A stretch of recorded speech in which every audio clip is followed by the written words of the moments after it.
Hey, stay right there because today I'm in conversation with Stan Slap. He has over 24-year experience, worked with 44 countries, and he also worked with very top consulting organizations, Google, HBC, Intel, Microsoft, Standard Chartered Bank of America, Time Warner, Viacom, and Vodafone, the kinds of companies that does not include patience on their list of corporate values. So we are going to learn many things.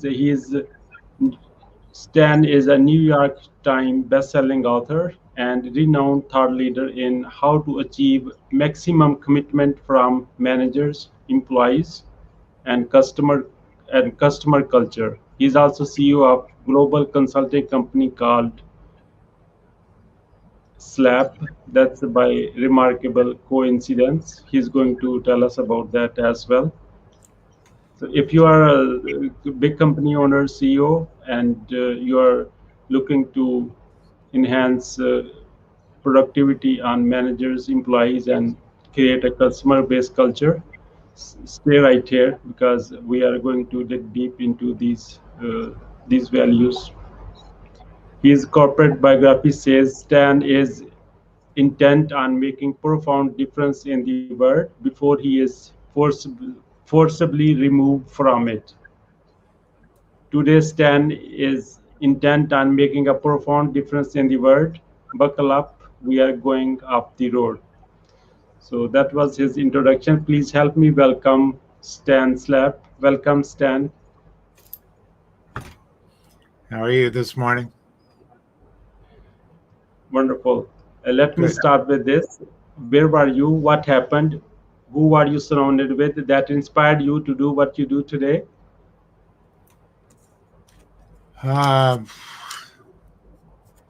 when I had run a number of companies, and when I started my own, when we started, we were just an unguided missile. We didn't know what we wanted to do. We just wanted to be doing something. But I did know two things. I knew that I wanted us to be a great company. Otherwise, what's the point in even doing anything if you're not going to be great at it? And I wanted to make sure that what we sold to others, you couldn't buy anyplace else. If you weren't buying it from us, that's a problem we'd have to solve. But I didn't want to get into RFPs and margin shredding competitive battles. So um, I think great companies are driven by passion, a hardcore point of view about what's right with the world that must be protected and wrong with the world that must be corrected. And to me, the worst thing one human being can do to another, short of killing somebody, is to make them feel small, to say you're not, you can't, you won't. And so the passion that drove our company in the earliest days and drives us today is that nobody should be diminished by business, working in it or buying from it. And that led us to culture, which is where the humans gather in business. And we felt then, and that's worked very well for us, if we can reposition these three cultures, a company's three cultures, manager, employee, and customer, back to the company as newly precious workable assets, will cause the company to protect them, because the company will protect anything that's an asset, especially if they just learn to gain more from it. You can't protect these three assets without protecting the humanity they represent, and without discovering or rediscovering your own humanity as an enterprise. So that's where it started, and I was surrounded by the first team in the company. We've had people working for us for many, many, many, many years. Not all of that initial team is there, but I was surrounded by a bunch of like-minded, like-hearted people who were willing to saddle up and ride. What are top three mistakes to avoid? Well, again, my company's business, the work that I do, that we do, is all about maximizing commitment in the three groups that decide the success of your company, which is your manager culture, your employee culture, and your customer culture. So I would say the mistakes are to believe anything is the culture's fault. If the culture's not giving you what you want, your culture will give you whatever you want. You just have to give it what it wants first. That a successful strategy is planned well. It's not. A successful strategy is implemented well. That's up to your culture to decide. A brand is a verb. It's not. A brand is a tribute that has to be given to you by your internal and customer cultures. And I would add one more thing, that leadership is a position. It's not. Leadership is a purpose that drives a process, but nobody's a leader by position alone. Wow. What is your greatest failure story? What did you learn and how did you recover from it?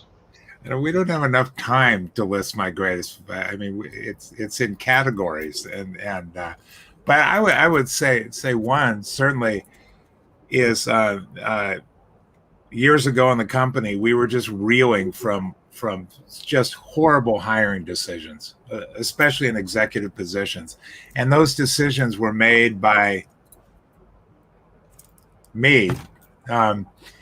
And coincidentally or not, we also had taken on some clients that it seemed their entire mission and purpose as a company was to fight against the recommendations they were paying us to give them. And we couldn't have made them successful no matter how hard we tried. And we tried. They really didn't want it. I don't know why they hired us. So anyway, we evolved something in the company that came to be known as the 3 C's, and it's the absolute criteria for anybody that we hire, so that works for us, that we work for, that we work with. It's uncompromising, and the first C is character. If you did not learn integrity and accountability and positivity and empathy at your mama's knee, then I feel sorry for you. But we're not going to do without those things in our company, and we're not going to take the burden on of teaching them to adults. You have to come to us with those things. The second is competency. You have to want to be great at what you do. If you work for us, if we work for you. Now, if you really want to be great at what you do, you know that that's a process. That's a journey rather than a destination. So people want to be great at what they do, are always eager to learn, always curious, always open to feedback, always are healthily critical of their own work, not of other people's work. But you have to want to be great at what you do. And the third C is commitment. If you are a client of ours, or if you are an employee working in our company, or a contractor vendor, we will expend unlimited energy to make you successful, to support you. And we never resent that. We never question it. The only thing that we will not do is constantly apply energy to drag your whiny butt along with us. So you have to have your own energy as well. And as soon as we instituted those 3 C's as our criteria for who we worked with and who worked for us, even though we had to leave some executive positions open for, in one case, almost 2 years, the team we finally got to augment the team we had is spectacular. And we had to fire one very large client. It was the best thing that we could have done, because we were never going to make them successful, and it was dragging down our own culture. So I would say that mistake of not having a strict criteria that works for you about who you're going to work with and who's going to work with you was a huge mistake for me, and that's what I corrected. Wonderful. We are entering into a speed round, short questions and quick answers. Are you ready for it? That was the longer round was the one we just did. Really? Okay. I will answer you in acronyms then. We just save time. Okay, go ahead. What is the most impactful business book you read, and what did you learn from it? Well, I'm talking from my home library, which has got over 5,000 books in it. So it's a tricky question, but I would say I don't read a lot of business books. I've written New York Times best-selling business books. I have a number of people I know who've written them, and I respect them all. But I tend to read fiction, and that's where I get a lot of business lessons. So um, I'll give you three real quick, since I have so many to choose from. I had no particular order. This one is called The Long Goodbye. This is available in many editions. This book taught me about the honor in business, unimpeachable integrity and commitment to your client. This is, you don't have to read all of this. Is the expanded edition, which thousands of pages, but there's a smaller one which is only like 1,500 pages. This is called so that was called The Long Goodbye by Raymond Chandler, the first book. This is called Tune In. And I'm a big music guy, and this is the story, the true story of how the Beatles actually made it before their talent was so apparent. What happened behind the scenes to create an army of evangelists that supported that band and allowed them to pursue an uncompromising vision. So Tune In by Mark Lewison, The Long Goodbye by Raymond Chandler, and this book, The House on the Cerulean Sea by T.J. Klune, taught me about the importance of protecting humanity in business, regardless of what form that humanity appears in. Stan, thank you. I know you are New York Times best-selling author. We would love to see your book and why people should read it. Thank you. Okay. Well, I have a 3-book deal with Penguin. If they ask you, I would have finished the 3rd book if I didn't have to be on this interview. Okay. All right. So, but I've written the first 2 already. This is called Bury My Heart at Conference Room B. And this one is called Under the Hood. And this book is about how to achieve maximum commitment from a manager culture. It's emotional commitment, worth more than its financial, intellectual, and physical commitment combined. This book is the operating system that busts all the myths about culture, will show you how a culture really works and how to get yours to really work for you. 2 incredibly pithy reads, if I do say so myself.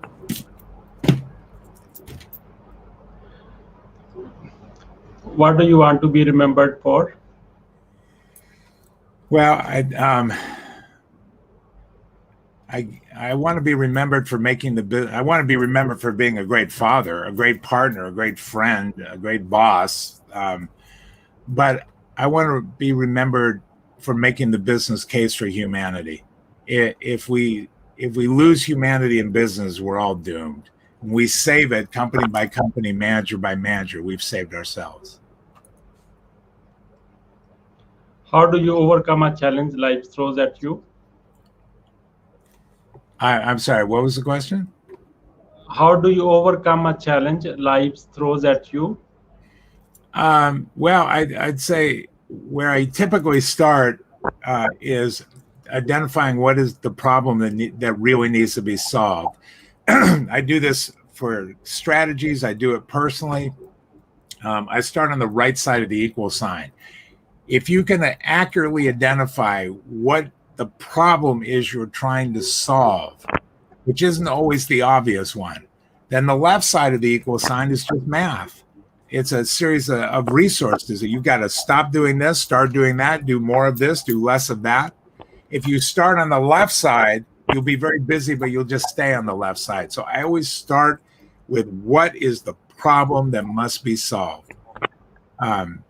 And that's led me to the best solutions. Once you have a revenue generating idea, how do you convince your significant other? I don't have to convince her. She trusts me. What do you want to do when you grow up? I don't have any particular desire or capacity to grow up.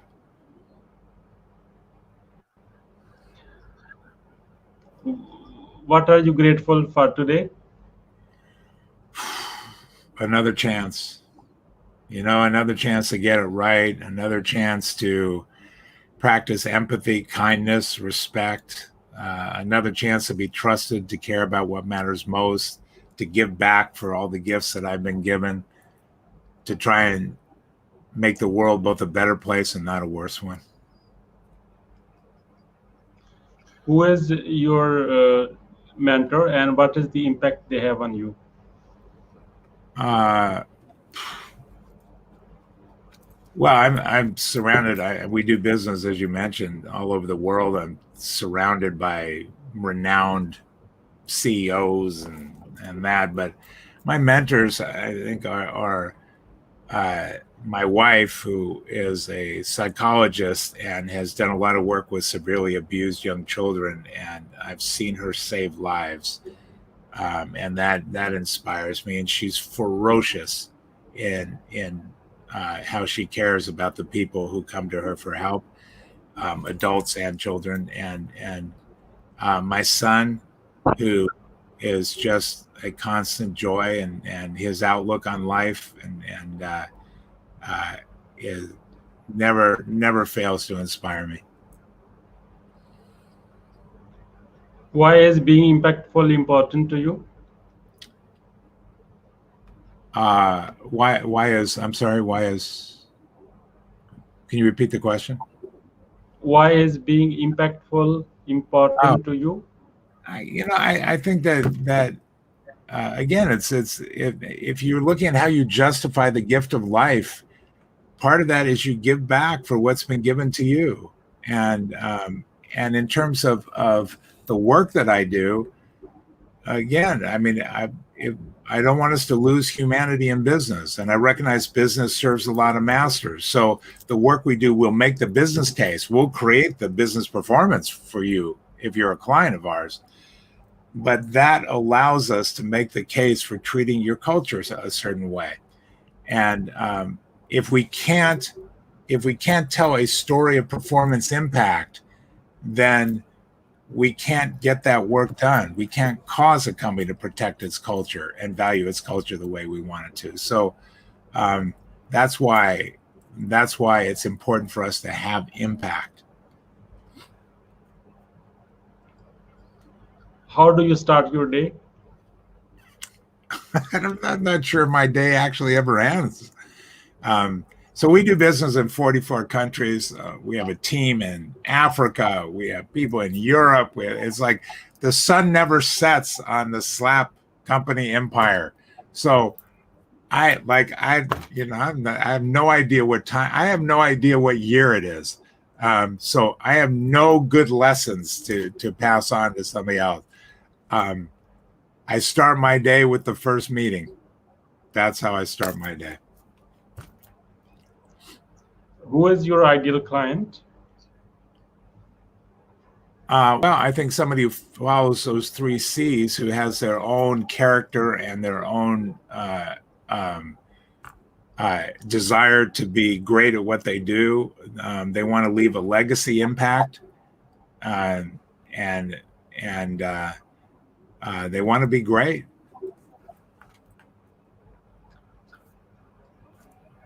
What is the advice you would give to your younger self? Um, well, I would say this is your one and only precious life. Someone is going to decide how it's going to be lived, and that person had better be you. Wow, beautiful. How can we support you? Well, if you are involved in running a company in any way at all, and you want to maximize the commitment of your manager, employee, and customer cultures, reach out. I see our website's on the screen, slapcompany.com, and we can talk to you about how to do that. And the books are available wherever books are sold, um, either of those ways. What would you say about your guest experience on the show? No, I've loved it. I've loved it. It's like speed dating. It's amazing.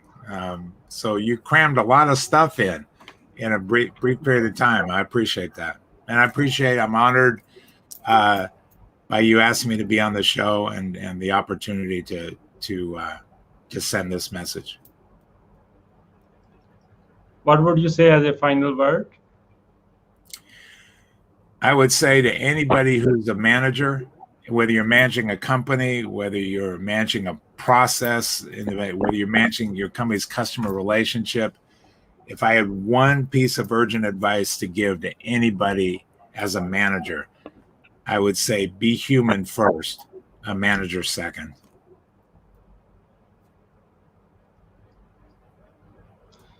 Stan, thank you so much for your time and wisdom on the behalf of Entrepreneur Empowerment Club and its entire team. We really appreciate you.